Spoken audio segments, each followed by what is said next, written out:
We saw Pixar's adaptation of Netflix's Bright. And the sequel to Year One starring Jack Black and Michael Cera. Very impressive stuff. Oh, yeah. Disney's knocking it out the park here. Woo! All jokes aside, we saw Onward, the latest film from Pixar starring Star-Lord and... Spider-Man.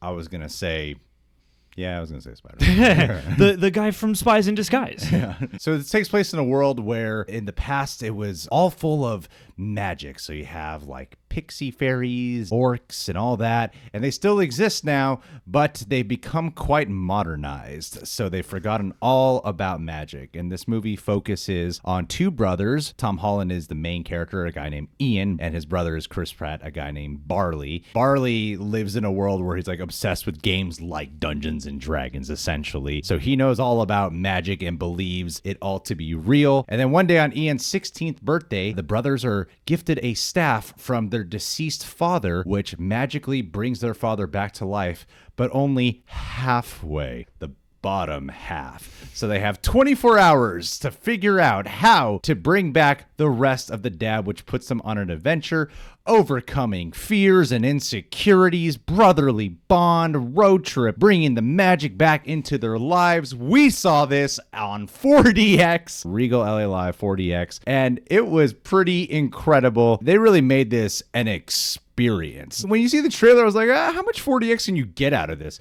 They managed to make it so 4DX because it's such a road trip of a movie and it's so calculated in every movement. They had everything. Rain, mist effects, the right kind of motion depending on what the motion of the characters were. It was like being at a ride at Universal Studios this time around in a great immersive way, I gotta say. And not to mention one of my very favorite 4DX specific jokes ever in a theater is the air conditioning, man. It just got me. Barley's air conditioner just so strong. They turned the air up to like 100% in the theater, and that got a good laugh. Oh, okay. My experience with this movie, the first 20 minutes of it, I was really hesitant. I did not think I would ultimately enjoy it. The jokes were not really landing for me. Like the animation immediately is beautiful. It's kind of got this interesting mix because so much of the environment and objects look so real, and then you got all these like cartoony characters, which they do a great job at blending in and creating these shadow outlines of them so that way they feel naturally blended in with the environment, but it was always so striking. So the animation from beginning to end was awesome. But the first 20 minutes, it seemed like a Disney Channel movie to me for some reason. But honestly, once the adventure kicks in, when they get on the road, I really started to enjoy it. I started to get a lot of laughs from it. And the last half of this movie really spoke to me a lot. Like I was starting to feel the wonder. I was really starting to feel the magic. I was moved to tears maybe like 2 or 3 times, especially towards the finale. It's got a great message. The chemistry between Tom Holland and Chris Pratt is awesome because Chris Pratt's character kind of has a Jack Black thing about him. You and I both were flashing a Jack Black during the film. His character is annoying at first, and he's supposed to be, though. They call him a screw-up, and he's supposed to be annoying. But by the end of the movie, you love the guy. Like, I really do. And I gotta say, like, I know that some people are kind of lukewarm on this. This is the guy who created Monsters University, and a lot of people who saw Monsters University had like it was cool kind of feeling with this movie. And for me, I think on a personal level, it just hits me a lot more. I have an older brother. I really identify with the Tom Holland character. My older brother did this exact same thing with me the whole time. My brother is exactly this guy. Jabby Kawai, follow him. He's such a screw up and a failure. That's right. Yeah. Get off your ass, Jabby. Yeah, do something with your life. And then also, like, we both lost our father a few years ago. That brought us closer together. So there's so much in here that I connect with on a much more personal level than maybe most people. What started off as I don't know about this, to, I'm liking it, eventually grew into, I do love this movie. So yeah, this movie really left an impact on me. Yeah, I think this was a really fun, thoughtful movie for Pixar Disney. I mean, it is a Pixar Disney movie, and to me, what that combination has started to mean is that we'll get kind of a straightforward and more focused on being family accessible kind of movie that has some above average nuance and heart applied to it. And yeah, I mean, I feel like in a lot of ways this is a traditional animated movie. It's not a Shrek knockoff, which I appreciated, and I've seen at least one capsule review claim it to be. This is almost like if the universe of Shrek literally pushed on into the present day. So I can see that parallel. But yeah, I thought what the story was about and the fact that it is brotherly bonding, loss, the relationship between fathers and sons and whatnot, everything at the core of it and the moments where it truly sang were pretty beautiful. And everything else, I had a similar experience to you about the first third of the movie. I wasn't that moved, especially in one particular direction. And then in the middle part, I started to get more with it, kind of in and out. And then by the last third, I was really enjoying myself, really in for the adventure and the imagination and the ride and the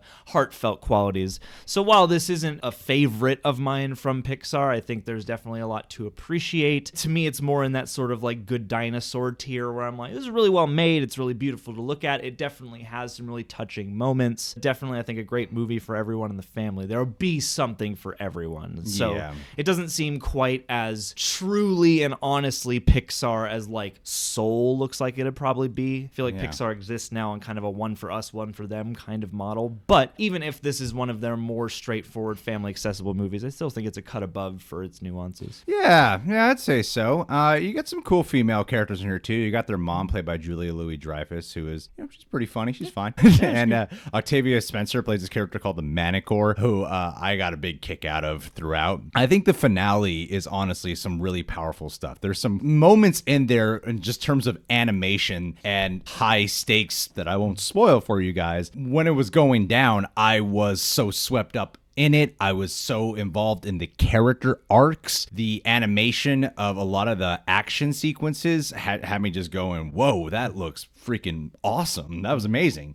I really do think that just the biggest issue this movie has is the first act. It kind of just hit me right now as to maybe why that is the case. And it's because you kind of have this heavy theme here of loss. You have this main character, Ian, who has all these insecurities that have developed because he doesn't feel like he had his father in his life, and he still wants to somehow connect and live up to this image that has been recently introduced to him of who his father was, someone who is the exact opposite of him. And I think where movies like Up, for example, work so well is because they're not trying to be a comedy the first like 20 minutes. Yeah. They're willing to let you sink into the internal drama, conflicts, the struggles, heartbrokenness of these characters in the beginning of the film. And then the comedy does come in and it's really funny. But the movie here, I felt like they didn't want to lead with that. So they pushed a lot of comedy in here that just didn't work in the first half. But eventually, I'll say there's some stuff that had me just cracking up. It's like the last half of this film I genuinely love. So I think it's worth checking out, especially in the theaters for the animation. I can totally see why people are just kind of like, yeah, it's fine. I can respect that. But for myself, and I think my brother, I haven't talked to my brother about this, but I think he loved it too. I'd be curious to hear you guys review it together. I think he also really loved this movie. And it was one of those things where when it was done, it did make me appreciate my brother more. I called him and told him to go vote because the day we watched this was on Super Tuesday.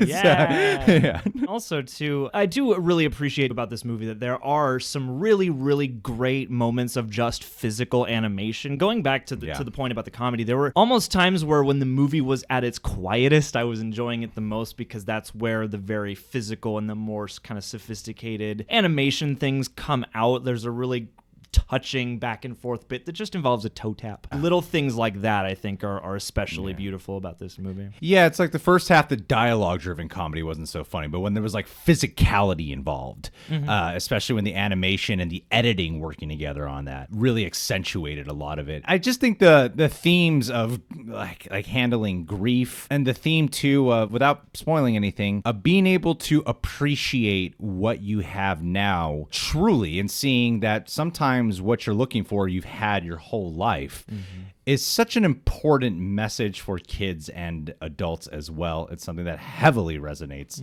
with me on a daily basis.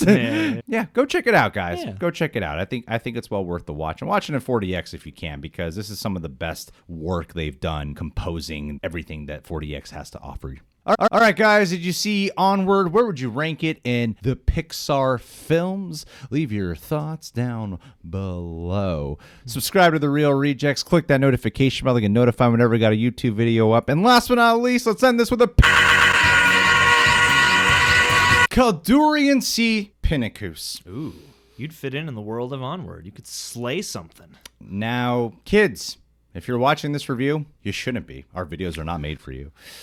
But I wrote you a poem, Caldurian, since you didn't get one last month. His name is Caldurian, a handsome Native American, destined to be a praise writer. It's almost Shakespearean. Adapt his books into movies. I'll buy his collection, make sure it's Criterion. Hails from the land of Colorado, a handsome man, an impressive and intimidating bravado. Favorite comic character is Jean Grey. Read my mind, Caldurian. Please pay to stay at our Patreon page, cause I love the way you and I relay. Never want to say vamoose to Mr. Pinnacus. Feel free to let loose, and on my chest you can drop a deuce, if it's the best excuse for this dynamic to never conform to recluse. Wow. Wow, I just learned something about the both of you. Chew it up.